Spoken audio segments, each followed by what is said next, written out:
back to my channel. My name is Stephanie, and today we are back with another dun mukbang. Woo! Thank you for joining us today. We have the long-awaited, I haven't had this in approximately over a year. It's been a year since we moved from LA. So I just want to say this is a monumentous moment, and thank you for Baksu for sponsoring today's video. Okay, more on them later, but first, Jollibee. We have so much Jollibee. Are you freaking kidding me?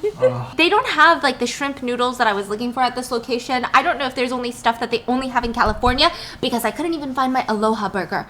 You know, the burger with the freaking pineapple? I think every store has different things. So we got the fried chicken joy bucket. We got the chicken tenders, spicy chicken burgers, their peach mango pies, their adobo rice, their gravy, and we've paired it with our delicious Baksu box, which, okay, first of all, I want to talk to you guys about Baksu. Let me show you how ridiculous I am. I had my Baksu this month delivered here to New York City because I knew I was going to be here, but I also had one delivered to Atlanta. I have two of the same boxes going to each address because I can't live without Baksu. Let me just bring you in on my little tasty monthly secret. Every time that these get delivered to our door, we make a whole thing of it. We turn on our favorite show and we sit there and we eat our Baksu. I literally can't get enough. I recently placed a huge order from their Baksu market of my favorite items from their snack boxes, so I will show you guys that when it comes because it's gonna be massive. But let me tell you, I have never been the biggest fan of snack boxes. I like what I like, and I feel like I know that better than anybody else, but Baksu really is different. There are levels to this.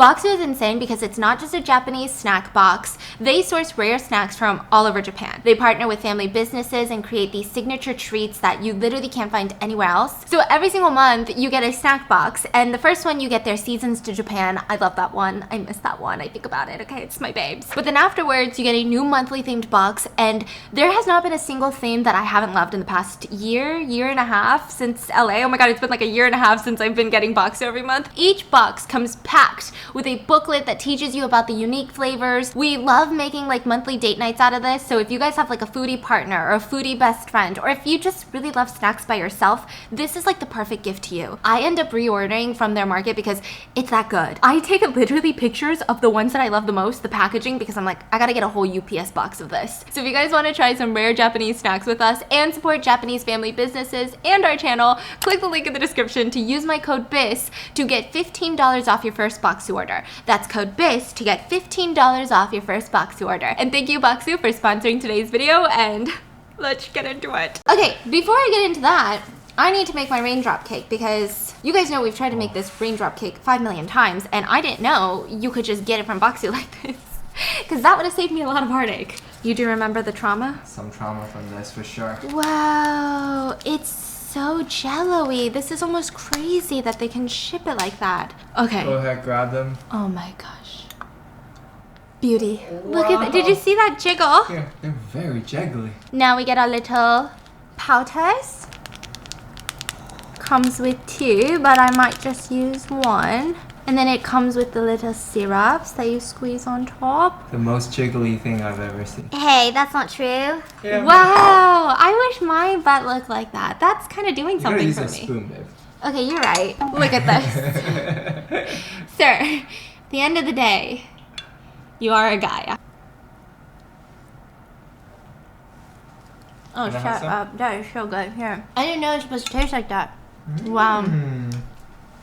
Wow. Pineapple cruncher. Wow. Very good. Wow. These I've already tried because, like I said, I got one delivered to Atlanta. Wow. These mochis are good.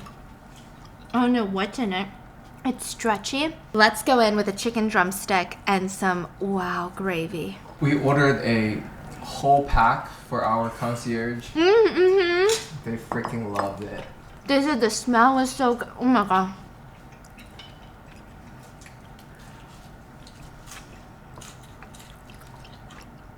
Oh, the adobo rice was one of my favorites. Oh. I don't even know where to start right now. Have we had their chicken tenders before? I'm sure. Their gravy is good. No? Look at this sauce. This looks like an ad. It's perfect. It's literally leaking on the sides. Oh my god. What? I don't think I've had this before. Oh my god, it's so spicy. This sauce is incredible. Wow. Wow. Wow. You know those cases, like those superstitions? Not superstitions, like creepy cases that nobody has answers for. They eventually evolve into these huge urban legends. Well, that's what we're talking about today. It's called the mystery of the first floor apartment. You know that feeling when you move into a new place, like a new apartment building perhaps, and during the walkthrough with like the leasing agent or the realtor, or maybe it's like a self-guided tour or one of those video tours. Your unit is bathed in sunlight and the neighbors seem so nice and the building seems so well maintained and everybody seems so welcoming and it just seems perfect, right? And then you move in and shit starts going down. I miss this spaghetti.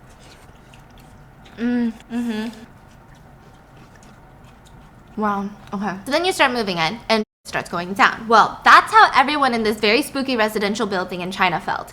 It would later even be nicknamed the ghost building. There had been whispers going around, and it all started with the first floor residents that live on the ground floor. And one by one, they start talking in the hallways, outside in the lobby, outside in the little grass patch in front of their building, and they're saying things like, God, the fresh air feels so nice.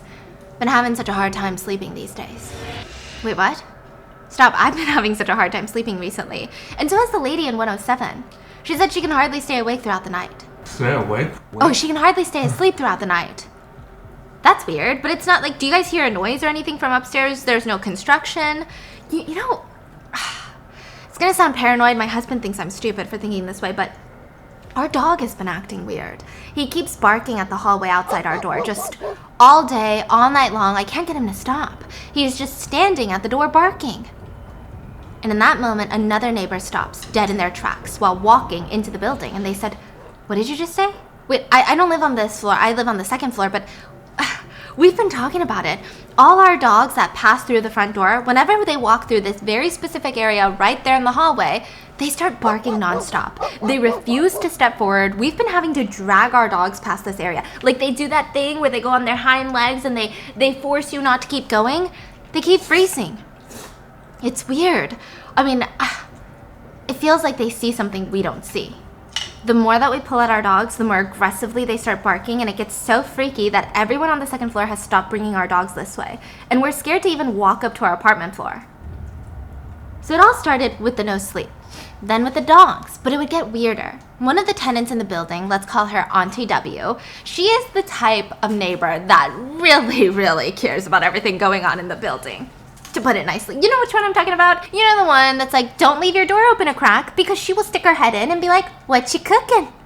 That smells nice. Well, she starts complaining to everyone and anyone that would listen, and she's saying, I'm telling you guys, something weird is going on here. I have lived here for 2 decades now, 20 years, and every time these days I step onto the first floor hallway, I just feel this strange energy.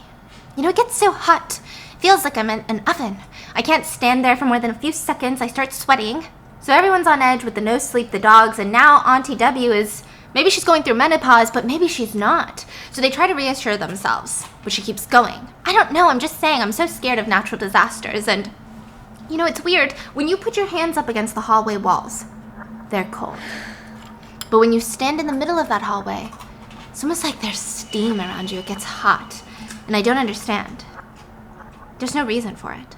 Another neighbor was listening and they said, well, a year ago at the neighboring town, there was an earthquake. It wasn't big, nobody died, but there have been talks that a bigger earthquake is coming. And you know what they say? Dogs usually know before a natural disaster, before we do. Don't you think that's weird? I'm just saying. I don't know, maybe it's smart to have a go bag. We should all have some sort of evacuation kit just in case. I told my wife to be ready. So now that it's been established, the residents are having a hard time falling asleep. The dogs hate the hallway on the ground floor, leading to the staircase. They hate it. All the dogs. I mean, the neighbors literally even started gathering together with their dogs to experiment, and even the most chill, the most calm, well-behaved dogs were freaking out near that spot. Like, imagine how that feels as an owner. You know your dog, and if you know that your dog is not the type to do that and they start doing weird shit, you start freaking out. Wait, what are dog doing? They refuse to walk past a certain spot, and they keep barking, and they don't want to go. Like they see something that the humans don't. And we've established the same area has this weird heat and cold feeling. The walls are cold, but the middle is hot. So of course, with all these creepy factors, the rumor started. I heard someone died a few years ago on the first floor, and that's why the dogs are so scared. Dogs can see ghosts, and that's why they're freaked out. We can't see it, but maybe the ghosts keep us up at night. So, what do the neighbors do? The residents get together to report this to the local government. And I was shocked because the local government takes this seriously. They sent earthquake experts to check on the apartment building and things were getting dark. The neighbors are standing around waiting to see, is it the big one? Is it the big earthquake that's coming? Experts concluded that there was no evidence of impending doom of an earthquake. So what the hell is going on in the ghost building if it's not an impending earthquake? Another resident suggested maybe there's some sort of hot spring underneath the building. I mean, it's happened before. Have you heard those stories? They open up the floor and it's a freaking hot spring. You know, those geothermal springs where the groundwater is heated by shallow bodies of molten rock? The neighbors are getting excited. They're like, this kind of sounds fun. Imagine we drill a hole in the hallway of the first floor and everyone just gets like a free spa day. You know what I'm saying? Yeah. The government officials were not enthusiastic. They said even if there were a hot spring, that's not up to code. And there is no hot spring. Okay, we checked. So now the government feels like all eyes are on them. If they don't figure it out, they're going to look dumb. Because imagine you're running a whole ass government and there's something called a ghost building in your jurisdiction. Like, you look dumb, okay? So the whole thing was going to be blown out of proportion soon. They start sending more and more random experts and officials to check out the apartment. And at last, August 2010, fire trucks are deployed to the building on a rainy day. There was no fire. All the residents were gathered outside and the firemen investigated. They were holding very serious gear around, like beeping around, you know, beep, beep, beep, beep, beep. Is that like a Ghostbuster machine? Ghostbuster. Yeah. Like the residents are like, what the is going on? All the access points are blocked off and they're pacing back and forth. And the firefighters come outside dumbfounded. We found the answer. Okay. Is it a ghost? You're not going to like the answer. Okay, well, what do you guys think the answer is? Leave it in the comments because... Bro, I did not know this answer. I thought, what did you think? What do you think is going on here? I don't know. The dogs are barking. Mm-hmm. Probably there's some smell, I guess. A dead body. Oh, yeah. A smell, a dead body, something rotting. Mm-hmm. Maybe someone accidentally dropped a Jollibee fried chicken down a vent. No, a dead body. Okay, it's a dead body for sure. Yeah. Okay, I like it. So let me see how many people guess the right answer. And be honest in the comments, please. The firemen had a theory, and they looked into their theory to see if it was correct. They dug up the ground in the first ground hallway to make sure. And what they found was that this building was rather old. And since it was an old building, whoever built it originally did not put it up to code. They had illegally installed electrical wires underground. And now, because of exposure and how much time had passed, the wire was exposed. So whenever it rained, water would leak onto this open wire, causing heat and electricity to store up in that one spot. Not a lot, just a little. So, since the humans are always wearing shoes when they walk by, they can feel some of the heat, but nothing else. But the dogs, on the other hand, are getting electrically shocked through the ground from the open electrical wires. Bro, I miss our dogs so much. Yeah. Every time they walk past, they're getting fucking shocked, bro. Thankfully, none of the dogs are fine, but what the fuck? I think that's the point of this whole thing, is so what the fuck? People are thinking ghosts, hot springs. Your dogs are getting electrocuted. I think it's crazy that that's human nature, right? We try to think that it's ghost or a free hotspot before we come up with a more rational answer. And I think it has to do with East Asian culture too. East Asians love a good superstition, love a good little conspiracy theory. Are you guys superstitious people? Like, what is the most superstitious thing that you guys will 100% do each time? Like knocking on wood, not stepping on a crack. And we know this firsthand by the strange articles that our parents send us. There was one that thankfully neither of our parents sent us, but it went viral because this is when the pandemic first started. A WeChat thread was going around that said a newborn baby was born. It was fucking talking. Like, he came out of the womb talking. Like, ready to just, it could speak Chinese, full on Mandarin, like it could write the alphabet. And his first words to his parents weren't even like, hey bitch. It was, as long as you guys eat one egg a day, you will be safe from the disease. I heard about this. oh my god. No. I've heard about it, yeah. So everyone went out and bought out all the freaking eggs. Oh, yeah, there's all sorts of things. My mom sent me some bizarre ones too. Mm-hmm. Yeah. Like garlic or something. There's always eating something. And I'm like, come on, Mom. You really think this is real? Like, no Does joke. she though? Yeah, like she's the type just like, yeah, why not? It doesn't hurt. So she would just eat the egg and then send it to me, and send it to everyone. But you know, I see you becoming that.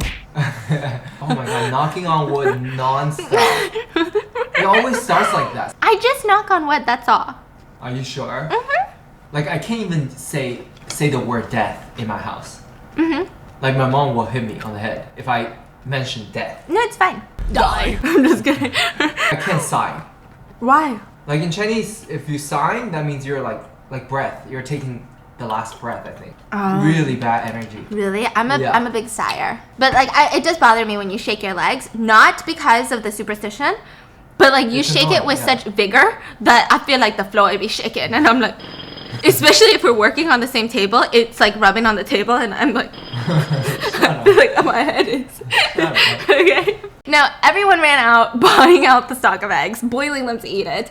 Obviously, this wasn't true. I think the egg, it's probably an egg farmer that started the rumor. But the amount of people that jumped on it was insane. Then there was another rumor that was like, hey everyone, don't put your clothes out from the 15th to the 25th of this month, and don't eat barbecue or any food that's been outside because the government is using aircrafts to spray medicine to kill moths. Oh my god, my mom sent me that before. Oh my Like, don't go outside. Oh my god. They're spreading things in the air. Why do you think they're into it? Why do you knock on wood? What does that do?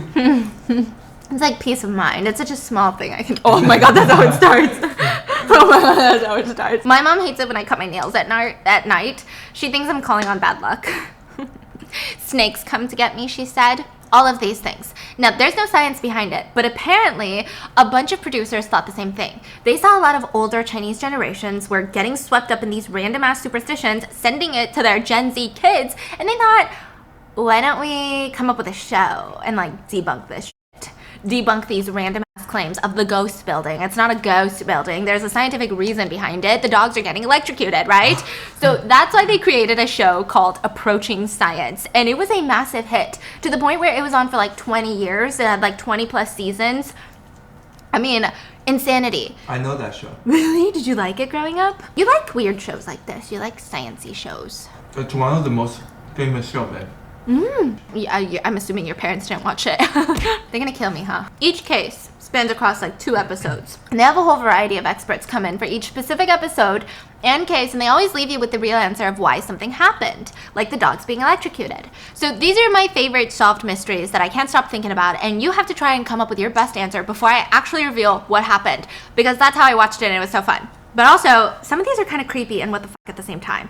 The fact that sometimes the answer is worse than the superstition itself, this is one of them. In a small remote town, mainly filled with farmers, there was a scandal of sorts, a mystery, if you will.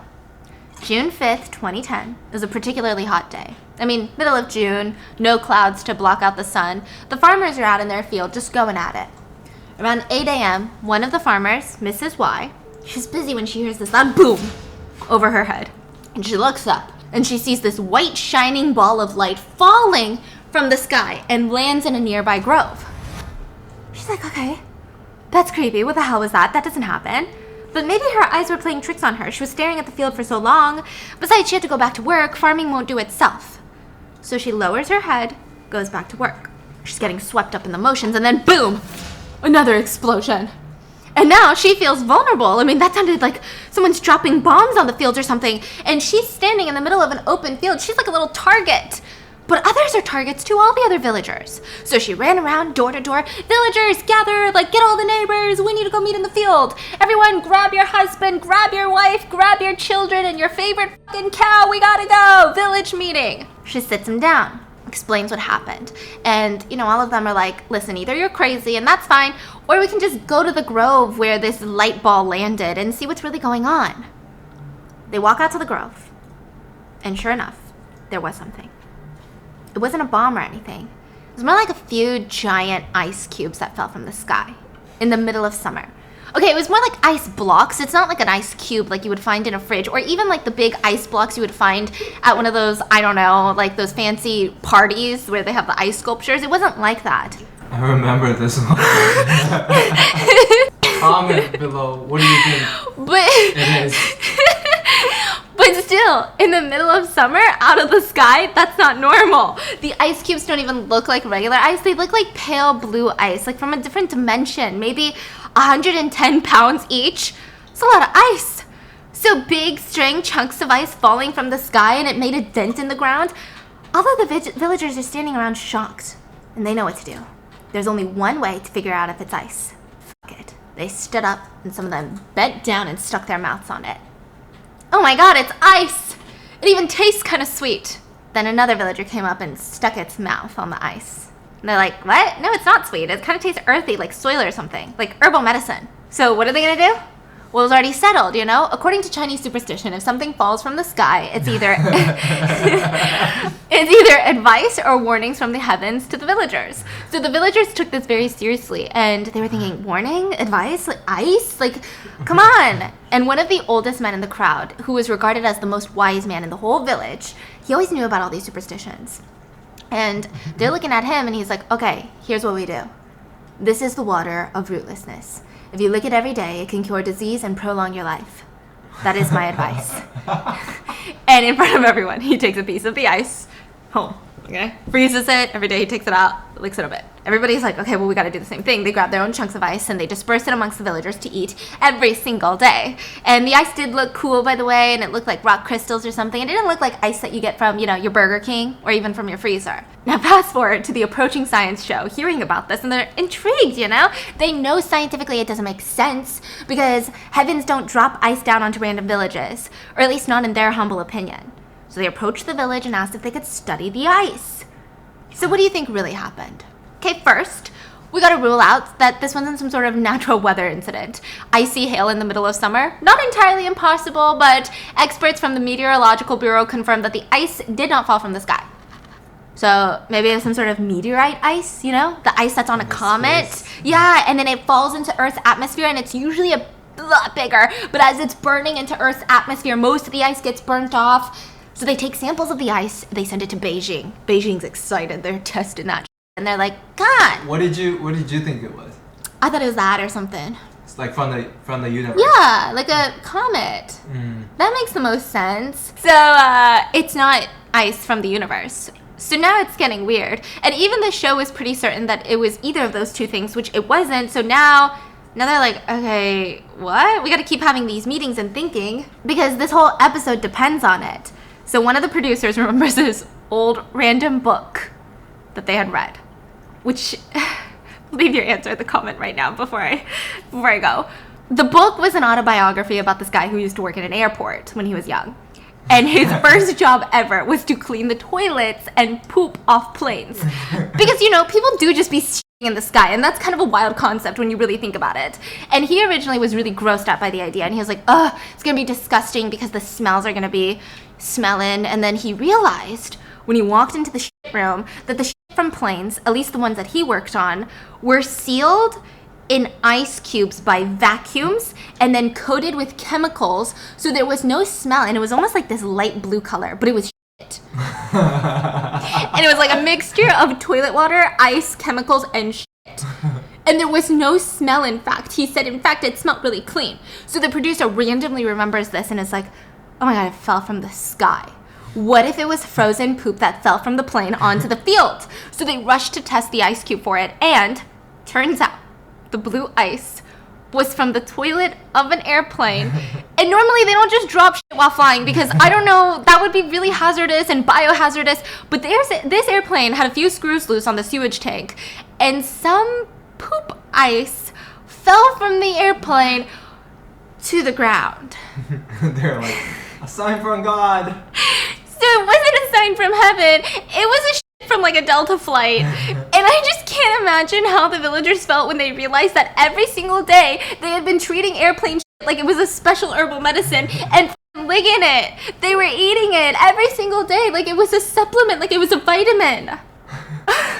I knew it immediately. How did you know? When I heard about this, because I rolled a lot of train growing up, and the train poops and pee just go straight onto the railing. So I always think about, like, oh my gosh, railroads must be really disgusting because everybody just be shitting and peeing on there all day long. Yeah. Do they still do that? I feel like don't anymore. Yeah, I don't think right? they do. But that's what and you can see the railroad. Like as the little hole that you are using, you can literally see the railroad. Like poop. No, the train's moving. So when you drop the dong, it's gone. You already rolled past by it. That makes sense? Wait, when you're pooping on a train, the hole is just to the ground? To the railroad, I think. Yeah. Wait, are you sure? I think so. I always think about it growing up when I was little. I'm like, wow, that's a lot of pee on that railroad. Yeah. I know, right? Yeah. Wait, so you open up the toilet in a There's train? no lids. It's just a hole on the ground. Okay, you think the mind-blowing part is that the poop lands on the rail track. My mind-blowing part is that I don't understand this toilet. What do you mean? There's a hole on the ground. And you squat over it? Yes. Or you can stand if you're skilled. And you just pee and poo. Yeah. And it's a hole to the ground. Yes. I think it's amazing that you don't think that's weird. I'm telling you, I love trains. No. So this whole TV show, I actually read about it, is that a lot of these like cases, Yeah. they make it so dramatic to begin with. It's always something really creepy. Yes. And then when they investigate, when they found out, it's always something so what the Yeah, and literally the creepiness, they build up the suspense for like 2 hours. And then at the end, they're like, Anyway, it was a Delta flight. have a good time eating. See you next episode. And you're like, what the f? Okay, there's some creepier ones. This one is called Ghost Shaving at Midnight. And even the real answer to this one was actually somewhat creepy. It all started in a small village in South... shaving? Ghost shaving at night. Ghost is shaving your motherfucking head at night, okay? So Mr. Z was a local villager, and his whole schedule is that he likes to get up before the sun comes up and clean the courtyard for the next day. Well, he's doing that when he hears this crazy ear-piercing scream, and it sounds like it's coming from his mom's room, so he freaks out, runs over to his mom, and she's laying in bed, staring at disbelief. She's f***ing bald. His eyes follow hers, and he sees a black pile of hair on the bed next to her. All her hair had fallen out in the span of one night. She was now bald. So you're like, okay, maybe it's some sort of condition. That isn't that creepy, Stephanie. It's a condition. Be more sensitive. Well, no, this is just the beginning. Soon the rest of the family, one by one, start losing all their hair in their sleep. And slowly their eyesight starts getting bad, and it's hard for them to see, and they're having blurred vision. Some of the family members even went blind within a few days of all of this starting. This is not a superstition. Everyone in the village started to panic, and I mean, it was pretty clear that the family was cursed, you know what I mean? Like, they had bad luck, you know what I mean? People were now getting punished for what they did, so being the nice people the villagers were, they didn't want to just abandon the family, so they decided that they were going to set up altars to pray for the family and for the village itself, because whatever demons or monsters that were here, they need to leave. We're good people. That was the sentiment. But did it work? No. Other villagers started waking up in the middle of the night to find that their heads were feeling a bit drafty, it's a bit cold, and all their hair had fallen out. So yeah, everyone was convinced, without a shadow of doubt, that the whole village was cursed. The only way out of the curse was out of the village. But who had the money for that? Until approaching science came into the picture. So what are your thoughts on what happened? Come on, big brains. Come on, train poop brain. Their hair's all falling off. Yeah, and their vision is getting bad. It's a disease. Uh-huh. Some kind of disease. Wouldn't that be the first thing to Okay. consider? Obviously, they knew it wasn't genetic because it wasn't just the family suffering. But it was also really hard to pinpoint a disease or a condition that would cause that rapid of hair loss and eyesight impairment. So they're like, okay, let's test the water. They do. Maybe it's a chemical in the water. The water supply was fine. But the program started experimenting and studying what the villagers were eating. And the villagers ate a big amount of cabbage every single day. A big amount of cabbage. Before you throw your cabbage out the window, nothing is wrong with cabbage. It's actually quite nutritious. But this village was special. The village was used to be a mining town, and this rare metal was exposed in the ground called thallium. And cabbages are really good at absorbing thallium in the ground. So without even knowing it, the villagers were eating way too much thallium, which has a chance of causing nerve damage in your eyes and chronic poisoning that can cause your hair follicles to fall out. So the whole village was not cursed, it was poisoned by cabbage, which honestly is a bit scarier for me. Yeah. But the approaching science show was like, See, guys? Don't believe in superstitions. Bye. see you next episode. And I was like, what the Yeah, that's pretty... Yeah. So, it sounds like the show is doing something good for the world, right? Like, they have, they're trying to get rid of all these superstitions, but they too had their very questionable episodes where the answers were too bizarre and it felt half-assed, and it made you feel like maybe some things are a superstition. This is the case of the traveling farmer. This one is really strange. It's honestly kind of an urban legend in China because of how nonsensical the show even made the answer to the whole thing. A rural farmer lived in the Hebei province, and all he did was work on the farm. Hebei? Hebei? Hebei? Mm-hmm. Hebei. Ah, fuck. I'm so sorry. I'm gonna get better one day. It's similar to Korean though. He is river, Bei is north. That's how we name it. It's like you guys call Gangnam. Kam is river, Nam is... Gang is river. Gang is river. Gangnam. Nam is north. Tail. Gangnam is north. So it's like I don't know what the, Gangnam is. Yes, Gangnam is above the river. Gangnam is south of the river though. The river is here and then Gangnam, the actual city is here. South, yes. Yes. It's south of the river. It's direct translation is Oh, south I of the didn't know river. that. Wow, south of the river? Yeah, everyone called me so fucking dumb because last time I went to Korea, I kept calling it the Hangang River. But Hangang, when you transfer it, or when you translate it, literally means Han River. So my dumb ass is going, so we're going to the Han River? Okay, so this guy had no money. He had never traveled to any of the cities for his whole life, the past 21 years of his life. All he did was work and work and work, and he did have a beautiful fiance that he was engaged to, so that is exciting. But anyway, all the guy does is work on the farm, never leaves the town. Till one day, the strangest thing happened to him. He laid down after dinner. Like right now, you gotta eat it right fucking now. He's been eyeing it, he's like... He laid down after dinner, feeling a food coma kicking in. He glances at the clock. It's at 10. Okay, that's not too bad. He's got to wake up early, and he's thinking about all the things he has to do when he wakes up, and he dozes off. And then suddenly he jerks awake. It takes him a second to look around, but it's clear he's not home. He's not even in a hotel or a hospital. The guy is laying on the ground in the middle of a busy street in a town called Nanjing, which is super far from his village, so he's confused. First of all, he's never left the farm since he was a kid. He has no money to leave the farm, and there is no reason on earth for him to be in motherfucking Nanjing right now. None of this is making sense.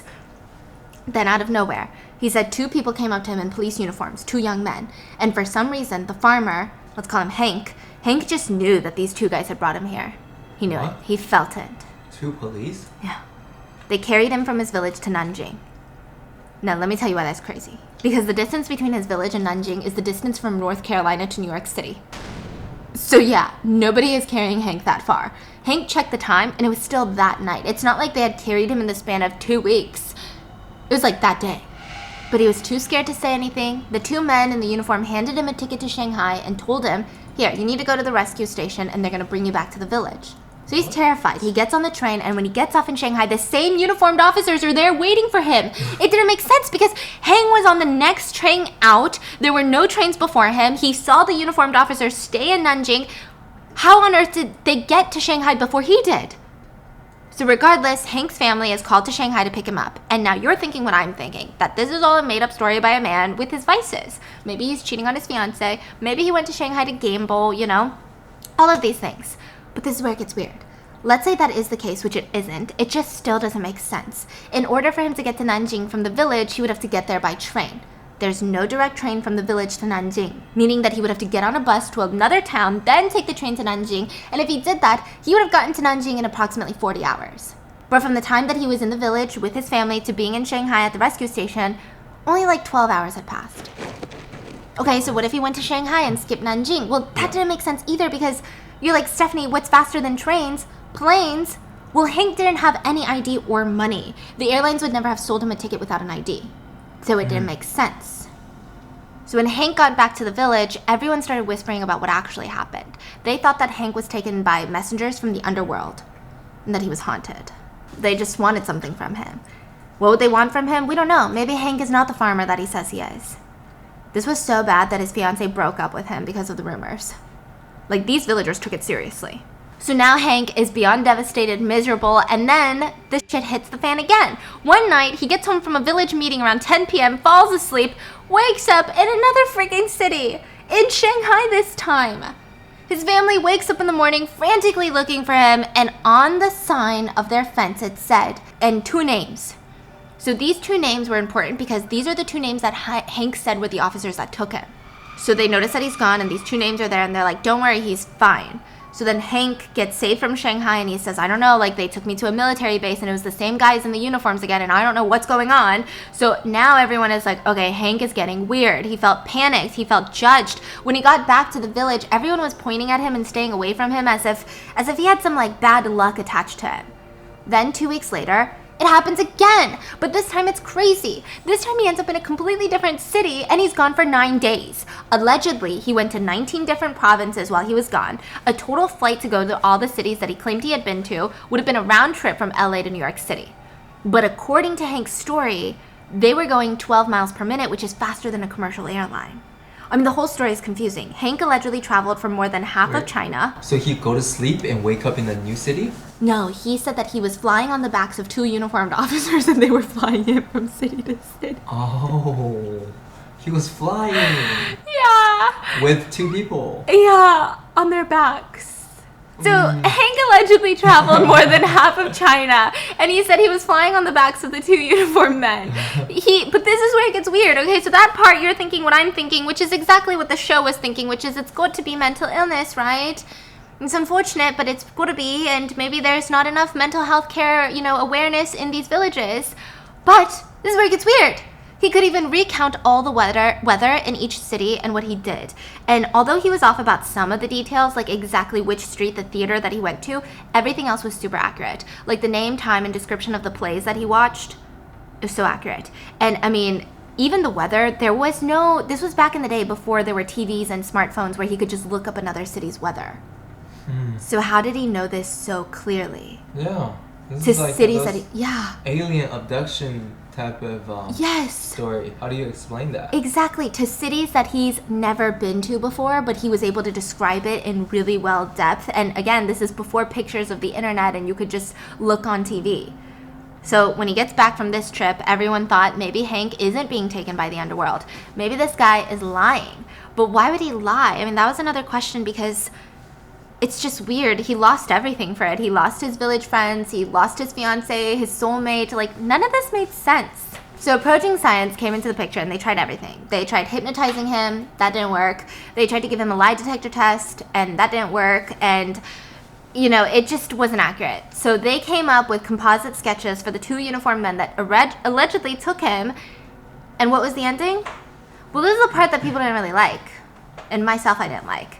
They just chalked it up to good old mental illness. They said that he was hallucinating and had a history of sleepwalking. And then they brushed the episode under the rug. So he sleepwalked? Yes, but it still doesn't explain anything. Like they're saying that he sleepwalked and somehow made it to some random cities. They think that he didn't make it to 19 different cities in that one period, but like he made it to Shanghai. But it still doesn't make sense because he wasn't missing money. Like none of it made sense to me. So this one was one of those episodes where people were like, I don't know if I even buy their answer. It's weird, right? What do you guys think happened? Then they did have more controversial episodes, right? Ghost crying at night. This was actually not one of their controversial episodes. It was like one of their weirdest episodes. It's about a child crying at midnight. It all takes place in, you guessed it, a small town in China. And it revolves around, let's call the guy Chris, and Chris and his younger brother, Chris 2.0. Both of them are hardworking construction dudes, and they were really struggling for most of their lives. They sometimes lived and ate all their meals on the construction sites that they worked at. I mean, it was a rough life. And their whole life dream was to just buy a small, modest house in the city, settle down, and keep working. They didn't even want to retire. They just wanted a place to call home. Now, this is back then, and this was a small town. The housing prices were like $40,000 a house that you would need to buy a house. And the brothers had saved up for their entire lives close to $7,000. So they felt like they were nowhere close. But they were desperate. And one day they saw a sign, and it was like heaven had put this house on sale for $5,000, which, are you insane right now? The brothers are like, I mean, yeah, it's a fixer-upper, but even all the other fixer-uppers in this area are going for like $50,000. This is the best deal we'll ever get. They put an offer in the house. But of course, they were curious, and they asked the real estate agent, so like, why is it so cheap? And they brushed the brothers off. Huge red flag. They pay the money, they move in, and finally they had their own house, and that's all that mattered, right? Well, the very first night in their house, they couldn't fall asleep. Not because they were so happy and overjoyed. They were hearing things. Weird things. All night long, it sounded like a little girl crying from inside the house. It was like a wailing noise, and it was echoing. But it wasn't coming from a specific room or something, or a neighbor's house. It felt like it was moving around in the walls or something. Like there was a child in their walls, crying out to them. They were so scared they stayed up all night because the second they closed their eyes, they would have nightmares about this child. But maybe that's just the nerves of fulfilling your dreams, right? But the second and third night, it only got worse. The crying, the wailing, I mean, maybe it's a mouse or something? They tried everything. The two brothers searched the entire house, nothing, not a single peep. So for weeks they tried to get over it, but how can you get over it when you get woken up in the middle of the night in a Stephen King horror movie story? Is that why it's selling 5,000? Yes, every night, 3 a.m., all the time, the witching hour, they'd be woken up by the fucking orphan movie girl reincarnated in their walls, crying into their ears. I mean, it was clear why the house sold for so little. The brothers even asked around to the neighbors, and they said, oh yeah, that house is scary. Every owner before you bought it for a good deal, and then they sold it for even cheaper. They just wanted to get out of there. Losing money on that house has been a thing. I think it went through like 4 owners before you guys moved in recently.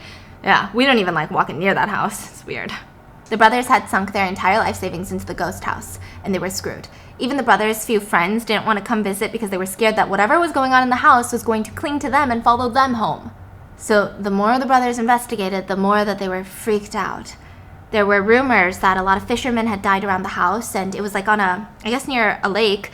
So they said that the boats would crash and the fishermen their souls would hang onto this house when they died. So very spooky. Around this time, approaching science came to save the day. They wanted to explore the old mansion. What was the truth? Why did they get such a good real estate deal? So first they set out to find the other 4 owners that had lost money on this house, and they couldn't be found. But they didn't want to be. It was very creepy.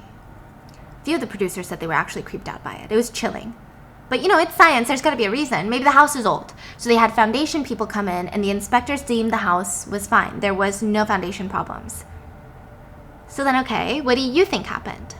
The 2 brothers one day got fed up, spooked out. They didn't even want to wait for approaching science to investigate. They decided to tear open every part of the house that they needed to, because their life savings depended on it.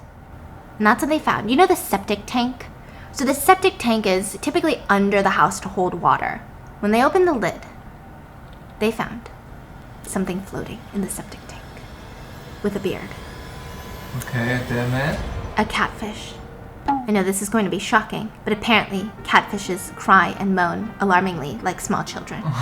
When they're stressed, they make very funny noises. And it turns out that a few catfish fell into the water pipe and ended up in the septic tank and recreated.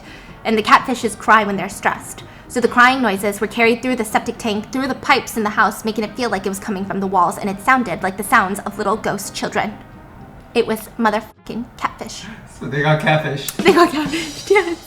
When they got rid of the catfish in the septic tank, there had been no more incidents of crying ghost children. And the house that they bought for like $5,000 is now worth tenfold. Well over $50,000. Wow. So the brothers actually gained a lot of love from the show. You're gonna be kidding me Yeah, right now. for how cute and how hardworking that they were. I mean, this episode received a lot of love. And I am hooked on this show. Like, let me know if you guys want a part 2 to this, because I mean, there was this guy that could bleed on command. Like, he would bleed out of his mouth. You give him a second and he'd sit there, and then slowly blood would trickle down his mouth. And if he went like this, he could suck on his arm and blood would come out. He was like a vampire. And then when you looked at his arm, there were no wounds. Or there was a 78-year-old woman who was pregnant. Like, so many mysteries, so many weird answers. So let me know if you guys want a part 2, because I'm hooked on this show and I can't get enough. But I hope you guys enjoyed this week's episode, or today's video, and make sure to check out Baksu, linked in the description, and I'll see you guys tomorrow. Bye!